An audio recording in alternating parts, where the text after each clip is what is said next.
o programa Opinião Clínica Dr. Wilson Davis recebe hoje uma pessoa super bacana, um amigo pessoal que é diretor do curso de Relações Internacionais da Univates, o Matheus, junto com a Karina e o Samuel, que são dois alunos do curso de Relações Internacionais, e o Matheus vai poder explicar melhor por que o convite foi estendido a eles. Nós estamos aqui no Café Barbeira, que tem sido a nossa segunda casa. Nós temos o patrocínio da Clínica Dr. Wilson Davis, da Clínica Dr. Bruno Pivato, da Dilu, onde você encontra o melhor da Uniflex, da Pronto Dente, do Café Virtual e do Colégio Madre Bárbara. Sejam bem-vindos ao programa Opinião. Matheus, bom te ter aqui, já não é de hoje que eu te convido, né, para que tu esteja mais presente no programa Opinião. E justamente eu vejo hoje uma situação internacional complexa, várias coisas acontecendo. Há pouco tempo tivemos Primavera Árabe, tantas coisas rolando no mundo.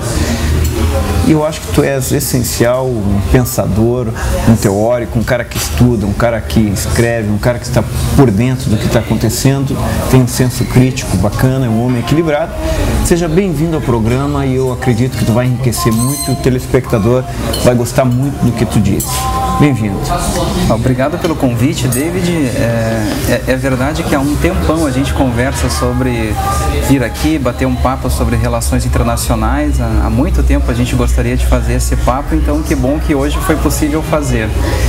Quando tu me convidaste para vir aqui bater um papo sobre esse tema que está tão presente hoje em dia, né, que são as relações internacionais, eu logo imaginei que seria muito conveniente convidar alguns alunos do curso de Relações Internacionais da Univates, que mais ou tanto ou até mais do que os professores estão por dentro dos assuntos, estão lendo coisas que a gente nem imagina e estão indo atrás de informações nas mais diversas fontes. Então é por isso que hoje foram convidados, estão aqui com a gente a Karina e o Samuel.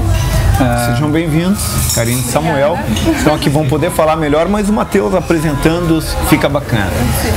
A Karina e o Samuel, junto com outros 3 alunos do curso de Relações Internacionais, estiveram em Florianópolis, a questão de 2, 3 semanas atrás, onde ocorreu o Encontro Nacional de Relações Internacionais. É o maior evento nacional que reúne estudantes e professores da área, e nesse evento houve várias palestras com professores das mais diversas universidades, escritores bem renomados, autoridades ligadas à ONU, ao governo brasileiro.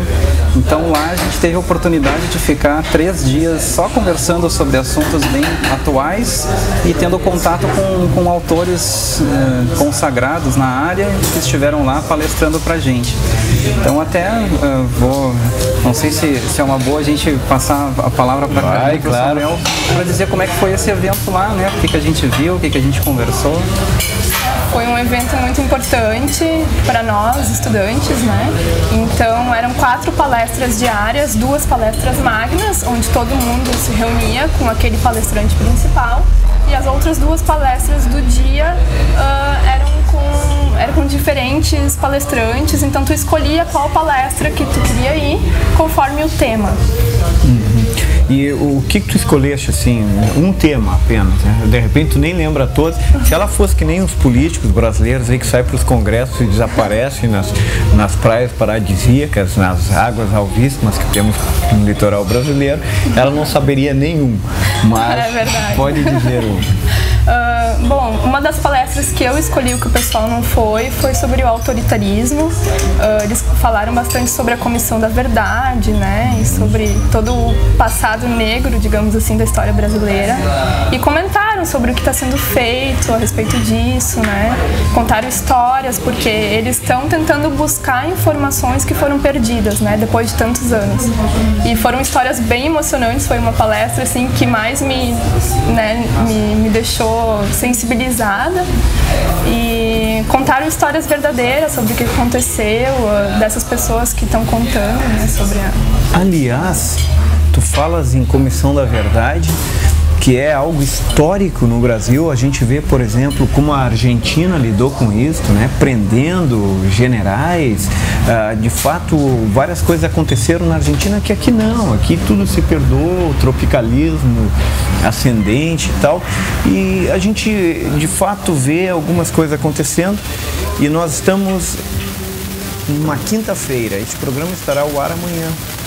E exatamente hoje está sendo sepultado um governador, né, no Rio Grande do Sul, que foi colocado pelo regime militar e tal, e que queimou muito dos arquivos, dos docs do Rio Grande do Sul, mandou queimar, né? E hoje está sendo sepultado e tal, com honras de Estado.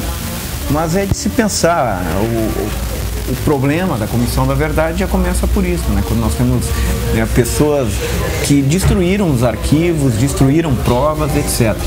Samuel, o que tu experimentaste lá, o que tu achaste do Congresso e uma oficina que tem te chamado a atenção? Eu achei que o evento foi muito bem organizado, tudo estava muito bem alocado, eram 3 palestras, quando não era palestra magna, tinha 3 auditórios. Eu particularmente participei em um auditório só, que era também o mesmo auditório da palestra magna, que era o maior deles.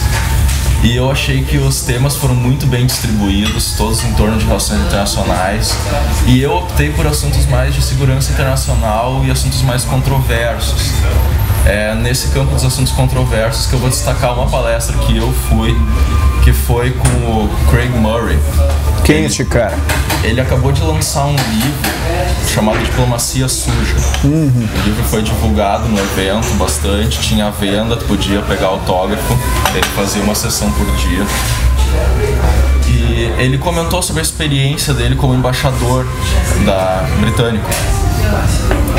E ele conta histórias assim que tu nunca ia imaginar sobre esse mundo da diplomacia. Que eu não posso divulgar assim diretamente os acontecimentos, mas eu posso destacar que são eventos assim um tanto espantosos quando se está falando de governo britânico e afins, que são pessoas muito qualificadas no cenário internacional. Bem vistas. O Craig chegou a dar depoimentos de ações do governo americano e britânico para obter depoimentos, o uso de tortura por parte de governos ocidentais e que não aparece na mídia. Né? Mas isso é histórico, né? De fato, é só olhar, por exemplo, o processo de afirmação do Reino Britânico, a expansão do Reino Britânico é baseada na tortura, baseada num imperialismo escancarado, né? Numa opressão militar. Dá para se ver o que fez na África, o que fez na América, o que fez no mundo inteiro, quando esteve na China, como lidou sempre e ainda como lida, de certa forma, com as políticas internacionais, que são extremamente belicosas. Eu não sei nem quantos estados tem nos Estados Unidos, são 50 e alguma coisa, é o 50º alguma coisa estado americano, porque justamente está sempre aliado às políticas belicosas, né, militaristas dos Estados Unidos. Vocês citam aí gente interessante e tal, falam das palestras magnas. Matheus, quem te chamou a atenção nas palestras magnas? Bom, aí acho que a palestra magna que realmente foi a mais concorrida e a que todos nós curtimos mais foi de um dos autores mais renomados na área de relações internacionais, que é o Barry Buzan. O Barry Buzan tem diversas publicações e é um teórico da área e um analista atento de questões atuais. E o que essa palestra do Buzan trouxe para a gente foi mais ou menos uma espécie de conversa que a gente tem nas disciplinas, nas aulas cotidianamente, que vendo o palestrante falar nos dá mais certeza para caracterizar as relações internacionais no período atual. Aí eu sei que o Samuel e a Karina vão me ajudar e vão me dar mais subsídios para falar da palestra do Buzan, mas em linhas gerais a tese do autor é a de que vivemos hoje um período sem a existência de uma ou de duas ou de várias superpotências mundiais. Vivemos um período de ausência de superpotências. Ao contrário dos tempos da Guerra Fria, em que havia duas superpotências, Estados Unidos e União Soviética e tal. Desde a queda da União Soviética nos anos 90 e ao longo de toda a década de 90 e na última década, então ao longo dos últimos 20 anos, a superpotência norte-americana vem entrando em decadência. E não há nenhum outro país ou nenhum conjunto de países que tenha rivalizado com os Estados Unidos ou assumido o mesmo status que americanos e soviéticos um dia tiveram. É uma nova ordem internacional caracterizada pela ausência das superpotências e pela existência no máximo de grandes potências. Grandes potências que têm influências continentais, mas não chegam a ter influência mundial como um dia foi com americanos e soviéticos. Me parece que essa palestra foi... E tu concordas com isso? Concordo com isso, né? Como eu dizia antes, é mais ou menos a linha de análise que a gente vinha desenvolvendo nas disciplinas, e a palestra do Barry Buzan nos deu mais subsídios para argumentar nessa linha. O que a gente costuma comentar é que depois da Guerra Fria é como se os Estados Unidos tivesse tido uma espécie de vacilo em relação à estratégia para afirmar o seu papel de superpotência. Durante a Guerra Fria havia um inimigo a combater, um alvo. Que também era um pouco, era um inimigo grande demais, de forma imagética, mas nada real, né? A União Soviética nunca conseguiu rivalizar com os Estados Unidos, principalmente em questões bélicas, poderosas, etc. Tinha seu campo de atuação. É mais ou menos por aí. Até nem entrando tanto no mérito de comparar exatamente o potencial bélico de um e de outro, mas durante a Guerra Fria era como se para os Estados Unidos fosse mais fácil obter liderança no mundo ocidental. Bastava identificar um inimigo em comum do Ocidente capitalista. O Ocidente capitalista enxergava nos Estados Unidos a liderança principal para evitar o avanço do comunismo, e mais ou menos com essa estratégia foi possível aos Estados Unidos ser a grande liderança no bloco ocidental capitalista. Mas sem a União Soviética, a situação dos Estados Unidos ficou um pouco complicada na medida em que é difícil encontrar um grande tema que possa envolver, que possa obter adesão de todos os países do bloco ocidental novamente.